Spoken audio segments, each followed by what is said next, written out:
I'm in the middle of fixing that engine on a WRX, but my wife's car, I think it has a bad bearing. So I cleaned up this out of the garage. I'm gonna pull it in and see if that is indeed the issue.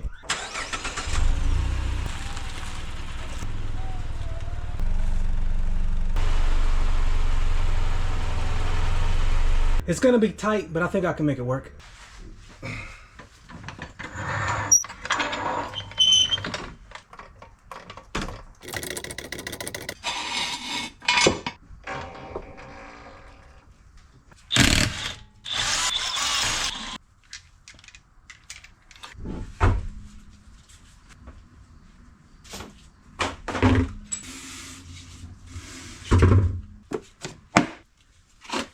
This is a 32mm socket, but if I didn't have this big impact, I'd stick a screwdriver or a Allen wrench in the vents of the rotor, and that would let me crack this off. There we go. I'm going to remove the caliper bracket with a 17mm.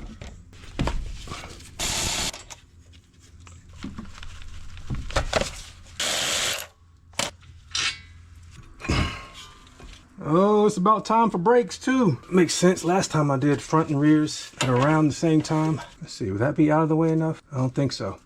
But I think that setup will be out of the way enough. I think, but we'll see. And this is what I'm replacing. And it looks like I'll be able to access all the bolts without much problem. That one and the bottom ones. Yeah, so let's go for it. I'm just gonna make sure that this looks the same. Looks like it does look the same. Here's a better look at the bolt. There's one of the top ones there. There's one of the bottom ones there, and there are matching ones on the other side.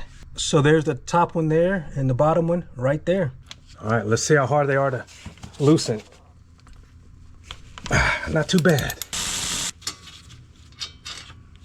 There's one. There we go. I need to do more curls.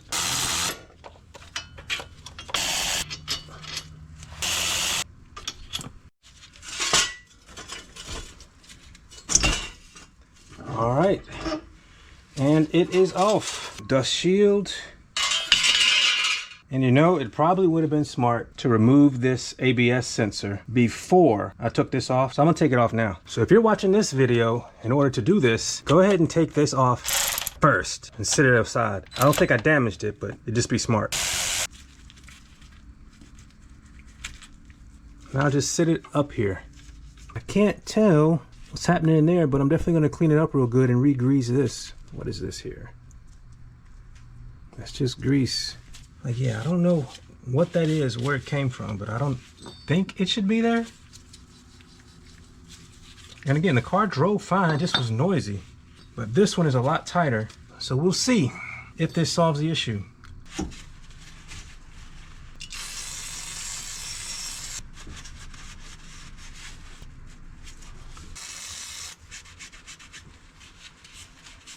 I'll apply some grease. And it looks like the manual says grease it around here, so I'm gonna do that.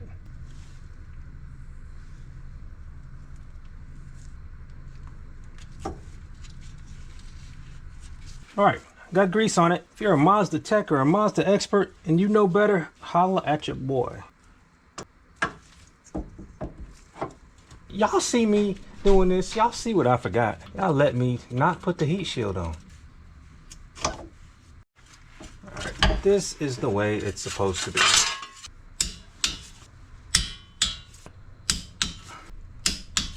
Alright, now it is on and retorqued. Put this on so I'm not kicking it around. My rotor, which will either be turned or replaced. Put the caliper back on. I think I set this at 75 foot-pounds.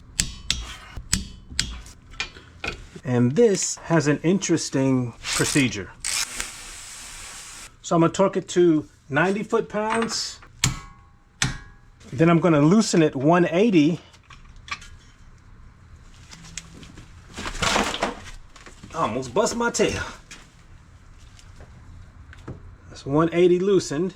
Now I'm going to tighten it to 190. So what I think Mazda's idea is, they want to make sure that everything is fully seated, release the pressure on it, and then torque it to what they really want it at. That's all I think this is. So I have it at 190, and the manual has a range, and I went in the middle of the range.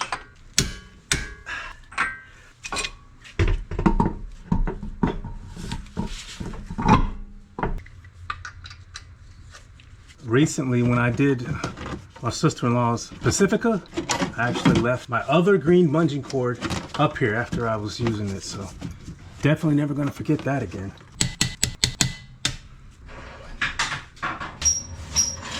I was ready to go on a test drive, and then the dashboard lit up like a Christmas tree, and I knew exactly what I did. I forgot to remount the ABS sensor. Don't be in a rush like me and forget to put the ABS sensor back in. All right, now everything is done. Everything we do to maintain and improve our 2018 CX-5 will end up on this channel. If you'd like to follow along, hit subscribe. Thanks for watching. Take care.